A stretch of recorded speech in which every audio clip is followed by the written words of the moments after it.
ان کو مضبوطی سے تھام لو، بغیر کسی تردد اور شک کے ان کو پکڑ لو تاکہ تمہیں دوبارہ عذاب نہ پہنچے۔ انہوں نے جواب دیا، نہیں، ہم ایسا نہیں کریں گے، البتہ ہم ان احکامات کی پہچان اور معرفت حاصل کر سکتے ہیں، لیکن ان پر عمل بالکل نہیں کریں گے۔ موسیٰ علیہ السلام نے انہیں بہت سمجھایا، لیکن وہ اپنی ضد پر اڑے رہے۔ اللہ تعالیٰ سورۃ البقرہ آیت 92 اور 93 میں فرماتے ہیں، تمہارے پاس تو موسیٰ یہی دلیلیں لے کر آئے، لیکن تم نے پھر بھی بچڑے ہی کی پوجا کی، تم ہو ہی ظالم، جب ہم نے تم سے وعدہ لیا اور تم پر دور پہاڑ کھڑا کر دیا۔ موسیٰ علیہ السلام نے ان سے کہا، تم مجھے عہد و پیمان دو کہ ان تختیوں پر لگے احکامات پر عمل کرو گے، لیکن وہ اپنی ضد پر اڑے رہے، کہنے لگے ہم تیری اطاعت نہیں کریں گے۔ اس موقع پر اللہ تعالیٰ نے موسیٰ علیہ السلام کا ایک اور معجزہ ظاہر کر دیا۔ ان کے دیکھتے ہی دیکھتے طور پہاڑ زمین پر ہلنے لگا، حرکت کرنے لگا۔ پھر سب نے دیکھا کہ وہ اپنی جگہ سے اڑا اور ہوا میں تیرنے لگا، پھر ان کے سر پر آ پہنچا۔ موسیٰ علیہ السلام پکارے، ہماری دی ہوئی چیز کو مضبوط تھامو۔ یہ سن کر سب کے سب سجدے میں گر پڑے اور سر اٹھا اٹھا کر دیکھنے لگے کہ کہیں پہاڑ گر ہی نہ پڑے۔ اللہ تعالیٰ سورۃ البقرہ آیت 93 میں فرماتے ہیں، اور جب ہم نے تم سے وعدہ لیا اور تم پر دور پہاڑ کھڑا کر دیا اور کہہ دیا کہ ہماری دی ہوئی چیز کو مضبوط تھامو اور سنو، تو انہوں نے کہا ہم نے سنا اور نافرمانی کی، اور ان کے دلوں میں گویا بچڑے کی محبت پلا دی گئی تھی بسبب ان کے کفر کے۔ ان سے کہہ دیجئے کہ تمہارا ایمان تمہیں برا حکم دے رہا ہے اگر تم مومن ہو۔ اسی طرح سورۃ الاعراف آیت 171 میں اللہ تعالیٰ فرماتے ہیں، اور وہ وقت بھی قابل ذکر ہے جب ہم نے پہاڑ کو اٹھا کر سائبان کی طرح ان کے اوپر معلق کر دیا، اور انہیں یقین ہو گیا تھا کہ وہ اب ان پر گرنے ہی والا ہے، اور ہم نے ان سے کہا کہ جو کتاب ہم نے تمہیں دی ہے اس کو مضبوطی کے ساتھ قبول کرو اور ان احکامات کو یاد رکھو جو اس میں ہیں، تاکہ تم متقی بن جاؤ۔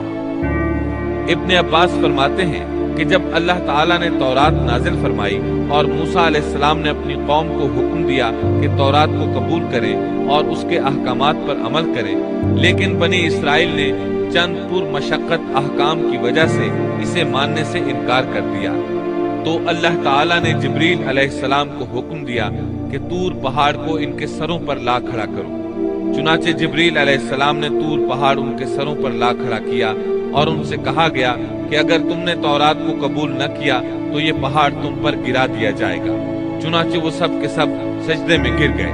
پھر موسیٰ علیہ السلام نے اپنی قوم سے 70 برگزیدہ افراد منتخب کیے اور بچڑے کی عبادت کے عظیم جرم کی توبہ اور معذرت کے لیے ان کو لے کر طور پہاڑ پر چلے گئے تاکہ اللہ سے ہم کلام ہو سکے۔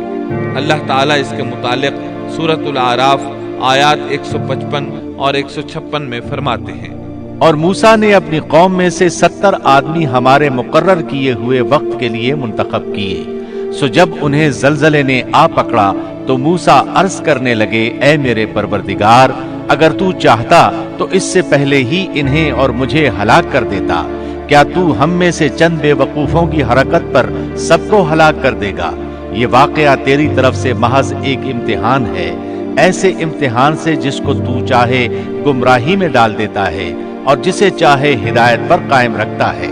تو ہی ہمارا سرپرست ہے، بس تو ہم پر مغفرت اور رحمت فرما، اور تو ہی سب سے بہتر معاف کرنے والا ہے، اور ہمارے لیے دنیا میں بھی اچھائی لکھ دے اور آخرت میں بھی، ہم تیری طرف رجوع کرتے ہیں۔ اللہ نے فرمایا، میں اپنا عذاب اسی پر واقع کرتا ہوں جس پر چاہتا ہوں، اور میری رحمت ہر چیز پر چھائی ہوئی ہے، تو میں وہ رحمت ان لوگوں کے نام ضرور لکھوں گا جو اللہ سے ڈرتے ہیں اور زکوٰۃ ادا کرتے ہیں اور جو ہماری آیات پر ایمان رکھتے ہیں۔ یہودیوں کا نام یہودی کیوں رکھا گیا؟ کہا جاتا ہے کہ موسیٰ علیہ السلام نے جو اپنی دعا میں کہا تھا، ہم نے تیری طرف رجوع کر لیا ہے، اسی ہدنا کی وجہ سے ان کا نام یہودی رکھا گیا۔ ہدنا کا معنی ہے راہ پانا اور رجوع کرنا۔ بہرحال اللہ تعالیٰ نے اپنی رحمت فرمائی اور انہیں بخش دیا۔ موسیٰ علیہ السلام جن 70 آدمیوں کو ساتھ لے گئے تھے وہ اس گفتگو کو سن رہے تھے۔ گفتگو کے بعد جب موسیٰ علیہ السلام لوٹنے لگے تو وہ تمام بول اٹھے، اے موسیٰ، تو نے تو ہم سے وعدہ کیا تھا کہ اللہ سے ملاقات کریں گے، لہٰذا ہم بھی اللہ کو آمنے سامنے دیکھ کر ہی تجھ پر ایمان لائیں گے۔ اللہ تعالیٰ سورۃ البقرہ آیت 55 میں فرماتے ہیں، اور تم اس وقت کو بھی یاد کرو جب تم نے موسیٰ سے کہا تھا کہ جب تک ہم اپنے رب کو سامنے نہ دیکھ لیں ہرگز ایمان نہ لائیں گے، جس گستاخی کی سزا میں تم پر تمہارے دیکھتے ہی دیکھتے بجلی گر پڑی۔ یہ وہ لوگ تھے جو بنی اسرائیل میں سے چنے ہوئے اور صاحب شرف و فضیلت تھے۔ وہ کتنا بڑا سوال کر رہے تھے۔ موسیٰ علیہ السلام نے انہیں ڈرایا کہ اللہ سے ڈرو، یہ ناممکن ہے۔ میرا حال دیکھ لو، میں نے خواہش ظاہر کی، اس نے اپنی ہلکی سی تجلی ڈالی تو پہاڑ ریزہ ریزہ ہو گیا۔ میں اللہ کا نبی ہوتے ہوئے بے ہوش ہو گیا۔ ایسی خواہش نہ کرو، لیکن وہ نہ مانے۔ تب اللہ تعالیٰ نے ایک بجلی کو حکم دیا، وہ ان پر گری، آن کی آن میں سب لقمہ اجل بن گئے۔ اب موسیٰ علیہ السلام وہاں حیران پریشان کھڑے رہ گئے۔ قوم کے سب سے بہتر لوگ اللہ کے عذاب کا شکار ہو گئے تھے۔ انہوں نے سوچا میں اکیلا واپس جاؤں گا تو بنی اسرائیل مجھ سے سوال کریں گے کہ وہ 70 آدمی کہاں ہیں، میں انہیں کیا بتاؤں گا؟ پوری بات سن کر وہ کہیں گے ہمارے افضل اور اعلیٰ افراد کے ساتھ اللہ نے یہ سلوک کیا۔ اب موسیٰ علیہ السلام نے اللہ سے دعا کی، اے اللہ انہیں زندہ کر دے، مجھے تنہا واپس نہ لوٹا۔ آخر اللہ نے ان کی دعا منظور فرمائی۔ سورۃ البقرہ آیت 56 میں ہے۔ لیکن پھر اس لیے کہ تم شکر گزاری کرو، اس موت کے بعد بھی ہم نے تمہیں زندہ کر دیا۔ جب وہ زندہ ہو رہے تھے تو ایک دوسرے کے زندہ ہونے کا مشاہدہ بھی کر رہے تھے۔ پھر موسیٰ علیہ السلام ان 70 آدمیوں کے ساتھ واپس لوٹے، پھر بنی اسرائیل کو لے کر روانہ ہوئے اور ایلیا پہنچ گئے۔ آج کل اس کو القدس کہا جاتا ہے۔ یہ فلسطین کا دارالخلافہ تھا۔ یہاں کے لوگ قوت میں انتہا کو پہنچے ہوئے تھے، جسم بہت بڑے تھے، آبادی بہت زیادہ تھی، تمام علاقوں کی سرداری ان کے پاس تھی۔ آپ نے اس شہر کے باہر پڑاؤ ڈالا اور بنی اسرائیل کو حکم دیا کہ ان لوگوں سے جہاد کے لیے تیار ہو جائیں تاکہ اس شہر کو فتح کیا جائے۔ اس کی فتح سے تمام علاقے قبضے میں آ جائیں گے۔ جب آپ بنی اسرائیل کے ساتھ ایلیا کے نزدیک پہنچے تو وہ لوگ جنگ کے لیے تیار ہو گئے۔ انہوں نے قلعوں کے دروازے بند کر دیے۔ ان کے مقابلے میں بنی اسرائیل کے دل دہل رہے تھے۔ موسیٰ علیہ السلام نے انہیں حکم دیا کہ یکجا ہو کر ان پر ایک ہی بار ہلہ بول دو اور انہیں تہ تیغ کر دو۔ بنی اسرائیل بہت بزدل تھے، بہانے بنانے لگے، کہنے لگے ہماری تیاری مکمل نہیں، ہمارے پیچھے ہماری بکریاں کون چرائے گا؟ کوئی کہتا 400 سال سے زائد مدت غلامی میں گزری، فرعونی ہم پر غالب رہے، اتنا عرصہ ہم لڑائی کے قریب تک نہیں گئے، اب ہم کس طرح لڑ سکتے ہیں؟ اس پر موسیٰ علیہ السلام نے فرمایا، اگر تم نے میری اطاعت کی، میری تصدیق کی تو بہت جلد فتح پالو گے، اس ساری مقدس زمین پر تمہارا قبضہ ہوگا، ایلیا تو تمہاری ایڑی کی نوک پر ہوگا، اللہ تعالیٰ نے اس جگہ کا قبضہ تمہارے مقدر میں لکھ دیا ہے، تم ہاتھ تو ہلاؤ۔ آپ کی ان باتوں کا ان پر کوئی اثر نہ ہوا۔ سورۃ المائدہ آیت 21 میں ہے، اے میری قوم، اس مقدس زمین میں داخل ہو جاؤ جو اللہ نے تمہارے نام لکھ دی ہے، اور اپنی پشت کے بل روگردانی نہ کرو کہ پھر نقصان میں جا پڑو۔ اس پر انہوں نے جو جواب دیا سورۃ المائدہ آیت 22 میں ہے۔ انہوں نے جواب دیا کہ اے موسیٰ، وہاں تو زور آور سرکش لوگ ہیں، اور جب تک وہ وہاں سے نکل نہ جائیں ہم تو ہرگز وہاں نہیں جائیں گے، ہاں اگر وہ وہاں سے نکل جائیں تو ہم خوشی سے اس میں داخل ہو جائیں گے۔ ان کا احمقانہ جواب سن کر بنی اسرائیل کے دو بزرگ یوشع بن نون اور کالب بن یوفا بول اٹھے۔ سورۃ المائدہ آیت 23 میں ہے۔ دو آدمیوں نے جو اللہ سے ڈرنے والے تھے، جن پر اللہ تعالیٰ کا فضل تھا، کہا تم ان کے پاس دروازے میں تو پہنچ جاؤ، دروازے میں قدم رکھتے ہی یقیناً تم غالب آ جاؤ گے، اور اگر تم مومن ہو تو اللہ ہی پر تمہیں بھروسہ رکھنا چاہیے۔ یہ ان کے لیے کس قدر آسان بات تھی، لیکن بنی اسرائیل کی 1 لاکھ تعداد میں سے کسی ایک کو بھی عمل کی توفیق نہ ہوئی۔ یہاں تک کہ 70 آدمی جو آپ کے ساتھ کوہ طور پر گئے تھے وہ بھی ٹس سے مس نہ ہوئے، حالانکہ اللہ تعالیٰ نے انہیں دوبارہ زندگی عطا فرمائی تھی۔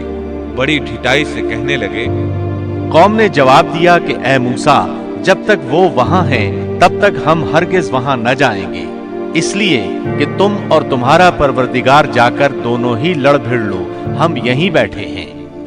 یہ زبردست قسم کے گستاخانہ الفاظ تھے۔ ان کے مقابلے میں غزوہ بدر کے موقع پر صحابہ کرام رضی اللہ عنہم نے جو جواب دیا وہ تاریخ کے اوراق میں سنہری حروف میں درج ہے۔ جب نبی کریم صلی اللہ علیہ وسلم نے صحابہ کرام سے مشورہ لیا، انہیں خبر دی کہ قریش کا لشکر آ پہنچا، تو مقداد بن عمرو رضی اللہ عنہ کھڑے ہوئے اور عرض کیا، اے اللہ کے رسول، اللہ کی قسم ہم آپ سے وہ نہیں کہیں گے جو بنی اسرائیل نے موسیٰ علیہ السلام سے کہا تھا کہ تو اور تیرا رب دونوں چلے جاؤ اور لڑو، ہم یہیں بیٹھے ہیں، بلکہ ہم کہتے ہیں آپ اور آپ کا پروردگار دونوں لڑیں، ہم بھی آپ کے ساتھ لڑیں گے۔ اس ذات کی قسم جس نے آپ کو حق کے ساتھ مبعوث فرمایا ہے، اگر آپ ہم کو برق غیمات تک لے چلیں تو ہم راستے والوں سے لڑتے بھیڑتے آپ کے ساتھ وہاں تک بھی چلیں گے۔ کتنا عظیم فرق ہے موسیٰ علیہ السلام کے صحابہ میں اور نبی کریم صلی اللہ علیہ وسلم کے صحابہ کرام میں۔ یہ صورتحال دیکھ کر موسیٰ علیہ السلام نے دعا کی۔ موسیٰ کہنے لگے، الہی مجھے تو سوائے اپنے اور اپنے بھائی کے کسی اور پر کوئی اختیار نہیں، تو ہم میں اور ان نافرمانوں میں جدائی ڈال دے۔ چنانچہ اللہ تعالیٰ نے فوراً ہی بنی اسرائیل کے لیے ایک اور آزمائش اور سزا کا فیصلہ فرمایا۔ ارشاد ہوا کہ اب زمین ان پر 40 سال تک حرام کر دی گئی ہے، یہ خانہ بدوش لوگوں کی طرح ادھر ادھر سرگرداں پھرتے رہیں گے، اس لیے تم ان فاسقوں کے بارے میں غمگین نہ ہونا۔ پھر اللہ تعالیٰ نے موسیٰ علیہ السلام کو حکم دیا کہ انہیں یہاں سے واپس لے چلیں اور قریب والی بستی میں داخل کر دیں۔ چنانچہ وہ چل پڑے، لیکن وہ بستی نہ آئی۔ سفر کرتے رہے لیکن پھر بھی خود کو وہیں کے وہیں پاتے۔ 40 سال اسی طرح گزر گئے اور وہ اس میدان سے نہ نکل سکے۔ اس میدان کو میدان تیہ کہا جاتا ہے۔ اس دوران البتہ انہیں کھانے پینے کا سامان مہیا ہوتا رہا۔ موسیٰ علیہ السلام کے پتھر پر لاٹھی مارنے سے 12 قبیلوں کے لیے 12 چشمے جاری ہوئے۔ سورۃ الاعراف آیت 160 میں ہے۔ اور ہم نے موسیٰ کو حکم دیا جبکہ ان کی قوم نے ان سے پانی مانگا کہ اپنی لاٹھی کو فلاں پتھر پر مارو، بس فوراً اس سے 12 چشمے پھوٹ نکلے۔ ہر شخص نے اپنے پینے کی جگہ معلوم کر لی۔ 12 چشمے اس لیے کہ بنی اسرائیل کے 12 قبیلے تھے۔ یعقوب علیہ السلام کی نسل سے ان کے بیٹوں کے 12 قبیلے وجود میں آئے تھے۔ جب یہ کہیں پڑاؤ ڈالتے تو چشمے بہتے رہتے، کوچ کرتے تو پانی بند ہو جاتا۔ وہ اس پتھر کو اٹھا کر چل پڑتے، پھر پڑاؤ کی جگہ پر پتھر رکھ دیتے تو پانی جاری ہو جاتا۔ 40 سال اسی طرح گزرے۔ چونکہ وہ ایک صحرا میں تھے، وہاں سایہ نہیں تھا، سورج کی گرمی کی شدت تھی۔ آخر انہوں نے کہا، اے موسیٰ، اپنے رب سے دعا کریں کہ ہم دھوپ سے بچ جائیں۔ آپ نے دعا فرمائی، اللہ نے ان کے لیے سائے کا انتظام کر دیا۔ اللہ تعالیٰ سورۃ الاعراف آیت 160 میں فرماتے ہیں، اور ہم نے ان پر بادلوں کا سایہ کر دیا۔ اسی طرح جب انہیں بھوک ستاتی تو ان کے پاس بے شمار پرندے آ جاتے۔ اللہ تعالیٰ سورۃ الاعراف آیت 160 میں فرماتے ہیں، اور ہم نے ان پر من اور سلوہ نازل کیا۔ ان 40 سالوں میں کچھ اہم واقعات بھی پیش آئے۔ ان میں سب سے مشہور قصہ گائے والا ہے۔ ایک دن وہ لوگ نیند سے بیدار ہوئے تو انہوں نے اپنی قوم کے بڑے افراد میں سے ایک شخص کو دیکھا کہ اسے قتل کیا جا چکا تھا۔ قاتل کا کھوج لگانے کی کوشش کی گئی لیکن کامیابی نہ ہو سکی۔ آخر وہ سب موسیٰ علیہ السلام کے پاس آئے۔ آپ نے اللہ سے دعا کی، تب اس سلسلے میں وحی نازل ہوئی۔ اللہ تعالیٰ سورۃ البقرہ آیت 67 میں فرماتے ہیں، اور موسیٰ نے جب اپنی قوم سے کہا کہ اللہ تمہیں ایک گائے ذبح کرنے کا حکم دیتا ہے تو انہوں نے کہا، ہم سے مذاق کیوں کرتے ہو؟ آپ نے جواب دیا کہ میں ایسا جاہل ہونے سے اللہ کی پناہ پکڑتا ہوں۔ موسیٰ علیہ السلام نے انہیں بتایا کہ اس سلسلے میں اللہ تعالیٰ نے ایک گائے کو ذبح کرنے کا حکم دیا ہے۔ وہ کہنے لگے بھلا یہ کوئی عقل کی بات ہے؟ مسئلہ قتل کا ہے اور آپ گائے ذبح کرنے کا حکم دے رہے ہیں۔ آپ تو ہم سے مذاق کر رہے ہیں۔ آپ نے فرمایا مذاق کرنا تو جاہلوں کا کام ہے۔ انہوں نے جو جواب دیا وہ سورۃ البقرہ آیت 68 میں ہے۔ انہوں نے کہا اے موسیٰ دعا کیجئے کہ اللہ ہمارے لیے اس کی ماہیت بیان کر دے۔ آپ نے فرمایا سنو، وہ گائے نہ تو بالکل بوڑھی ہو نہ بچہ، بلکہ درمیانی عمر کی نوجوان ہو۔ اب جو تمہیں حکم دیا گیا ہے بجا لاؤ۔ اس پر وہ بولے۔ وہ پھر کہنے لگے کہ دعا کریں کہ اللہ بیان کرے کہ اس کا رنگ کیا ہے۔ فرمایا وہ کہتا ہے کہ وہ گائے زرد رنگ کی ہو، چمکیلا اور دیکھنے والوں کو بھلا لگنے والا رنگ۔ اس پر انہوں نے ایک اور سوال کر دیا۔ سورۃ البقرہ آیت 70 اور 71 میں ہے۔ وہ کہنے لگے کہ اپنے رب سے دعا کریں کہ وہ ہمیں اس گائے کی مزید ماہیت بتائے۔ اس قسم کی گائیں تو بہت ہیں، پتہ نہیں چلتا۔ اگر اللہ نے چاہا تو ہم ہدایت والے ہو جائیں گے۔ موسیٰ نے فرمایا کہ اللہ کا فرمان ہے کہ وہ گائے کام کرنے والی، ہل میں جوتنے والی اور کھیتوں کو پانی پلانے والی نہ ہو، تندرست اور بے داغ ہو۔ انہوں نے کہا اب آپ نے حق واضح کر دیا۔ گو وہ حکم قبول کرنے کے قریب نہیں تھے، لیکن انہوں نے اس کو مان لیا اور وہ گائے ذبح کر دی۔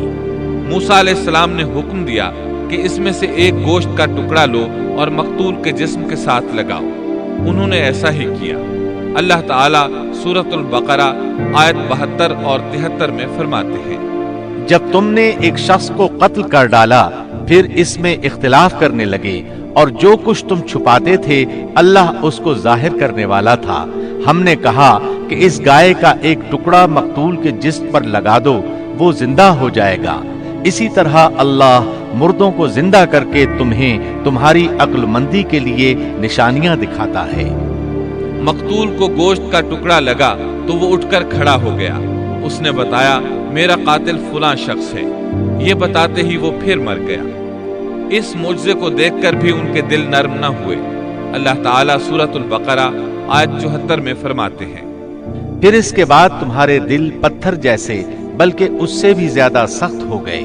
بعض پتھروں سے تو نہریں بہہ نکلتی ہیں اور بعض پھٹ جاتے ہیں اور ان سے پانی نکل آتا ہے، اور بعض اللہ کے ڈر سے گر پڑتے ہیں، اور تم اللہ کو اپنے اعمال سے غافل نہ جانو۔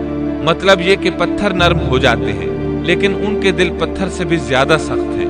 انہی 40 سالوں کے دوران ایک اور اہم واقعہ پیش آیا۔ ایک دن موسیٰ علیہ السلام نے فصاحت اور بلاغت سے بھرپور خطبہ دیا۔ ایک شخص نے پوچھا زمین پر سب سے زیادہ علم رکھنے والا شخص کون ہے؟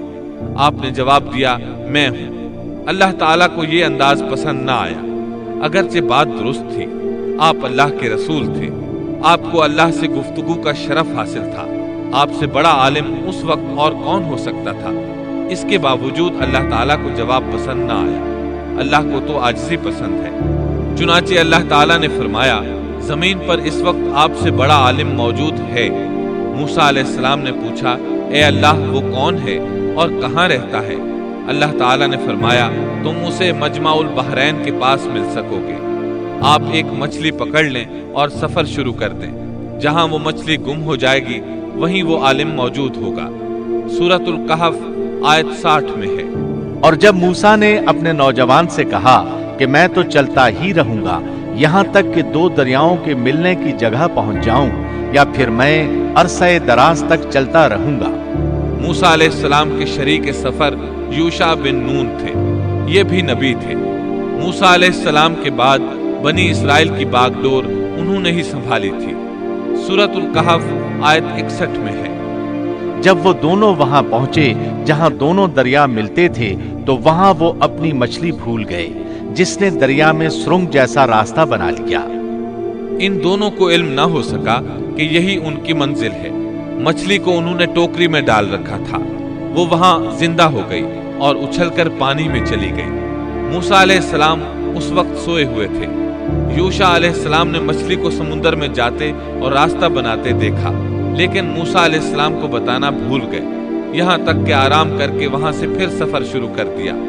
اس دن اور اس کے بعد رات سفر کر کے جب دوسرے دن موسیٰ علیہ السلام کو تھکاوٹ اور بھوک محسوس ہوئی تو یوشع علیہ السلام سے کہا کہ لاؤ بھئی ناشتہ کر لیں۔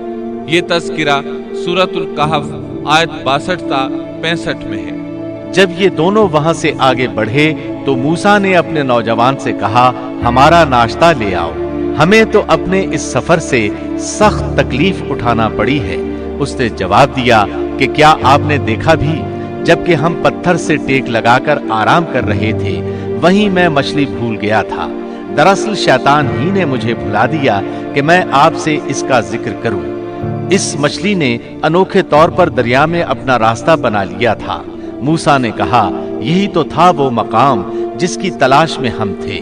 چنانچہ وہیں سے اپنے قدموں کے نشانات دیکھتے دیکھتے واپس چلے، اور وہاں انہوں نے ہمارے بندوں میں سے ایک بندے کو پایا۔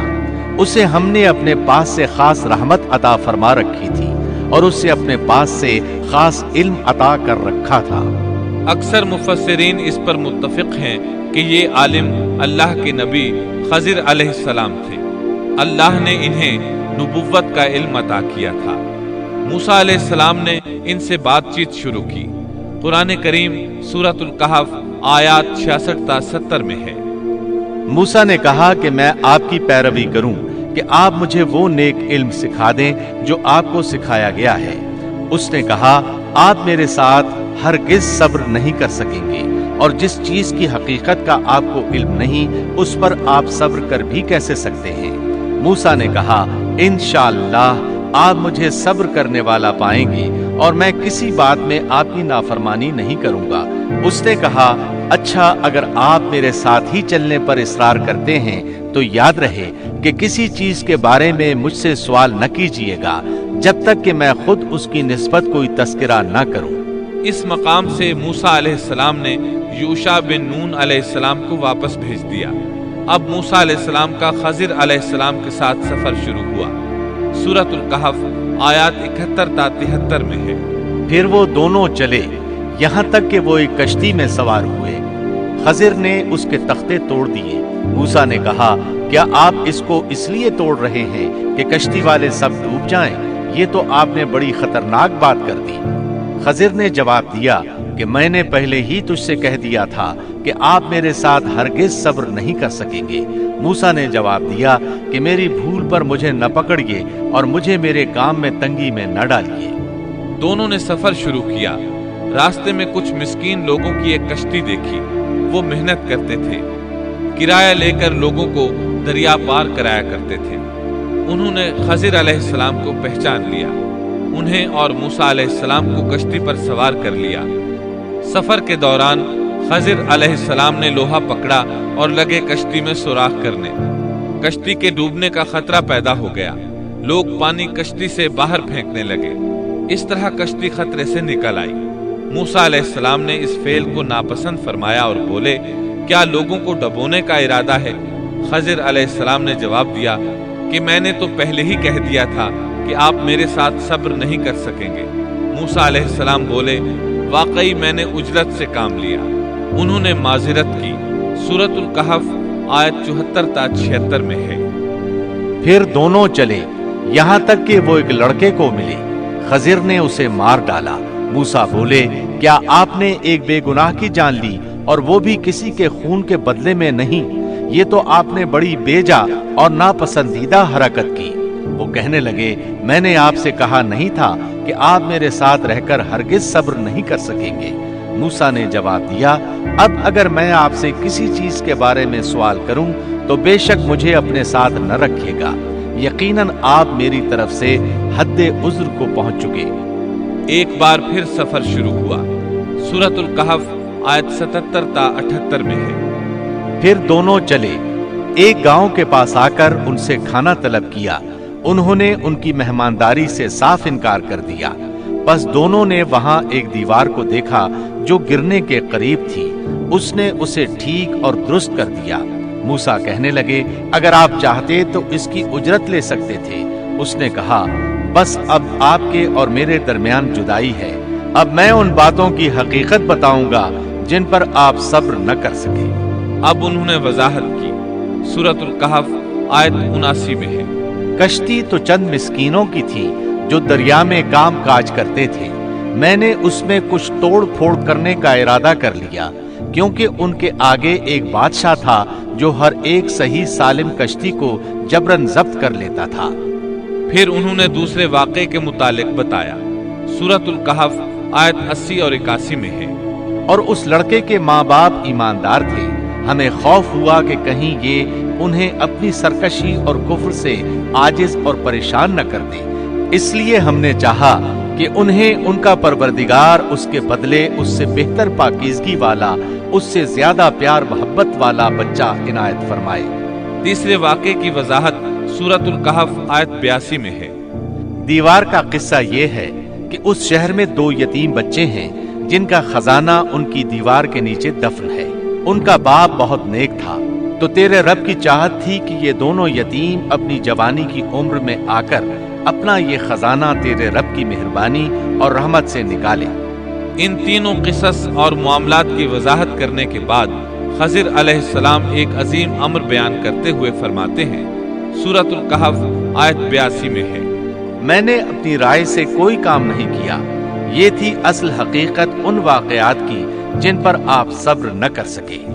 اللہ تعالیٰ نے خضر علیہ السلام کو بعض امور غیب پر اطلاع دے دی اور وحی کے ذریعے ان پر چند غیبی معاملات ظاہر فرما دیے۔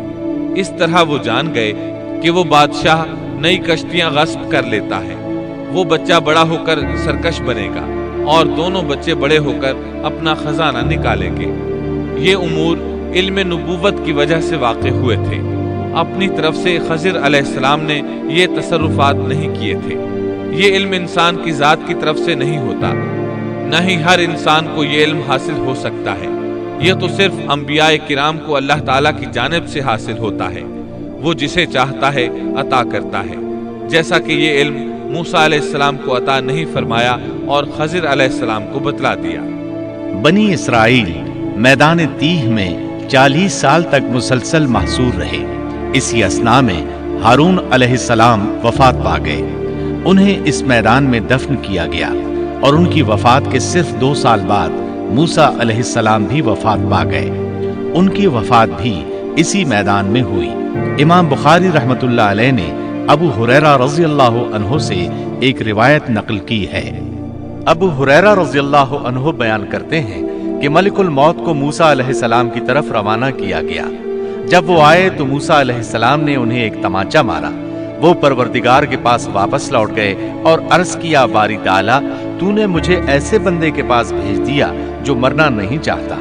اللہ تعالیٰ نے فرمایا، تو پھر ان کے پاس جا اور اس سے کہہ کہ ایک بیل کی پشت پر اپنا ہاتھ رکھیں، جتنے بال ان کے ہاتھ کے نیچے آئیں گے اتنے برس ہی انہیں زندگی مل جائے گی۔ موسیٰ علیہ السلام نے عرض کیا، اے پروردگار پھر اس کے بعد کیا ہوگا؟ فرمایا، پھر بھی مرنا ہے۔ تب موسیٰ علیہ السلام نے عرض کیا، تو پھر ابھی صحیح۔ پھر انہوں نے اللہ تعالیٰ سے دعا کی کہ انہیں مقدس زمین یعنی بیت المقدس سے ایک پتھر پھینکنے کی مقدار کے برابر قریب کر دے۔ ابو ہریرہ رضی اللہ عنہ فرماتے ہیں کہ نبی کریم صلی اللہ علیہ وسلم نے فرمایا، اگر میں وہاں ہوتا تو تمہیں موسیٰ علیہ السلام کی قبر بتا دیتا، وہ راستے کے کنارے سرخ ٹیلے کے نیچے ہے۔ اس حدیث کو امام بخاری نے صحیح بخاری میں بیان کیا ہے۔ معلوم ہوا کہ انبیاء کرام کو موت کے وقت اختیار دیا جاتا ہے کہ دنیا میں اور رہنا چاہتے ہیں تو رہ سکتے ہیں، لیکن آخر موت ہے۔ سورۃ الزمر آیت 30 میں اللہ تعالیٰ نے نبی کریم صلی اللہ علیہ وسلم سے فرمایا، یقیناً خود آپ کو بھی موت کا مزہ چکھنا ہے اور یہ سب بھی مرنے والے ہیں۔ موسیٰ علیہ السلام کی قبر بیت المقدس کی طرف جانے والے راستے کے کنارے پر ہے، اور صرف اتنی دور ہے کہ جتنی دور پتھر پھینکا جا سکے۔ آپ کی قبر سرخ ٹیلے کے نشیب میں ہے۔ اللہ تعالیٰ نے آپ کو مسجد اقصیٰ کے قریب دفن ہونا نصیب فرمایا۔ اور اس طرح اللہ کے 2 عظیم اور کریم نبیوں کا قصہ اپنے اختتام کو پہنچا۔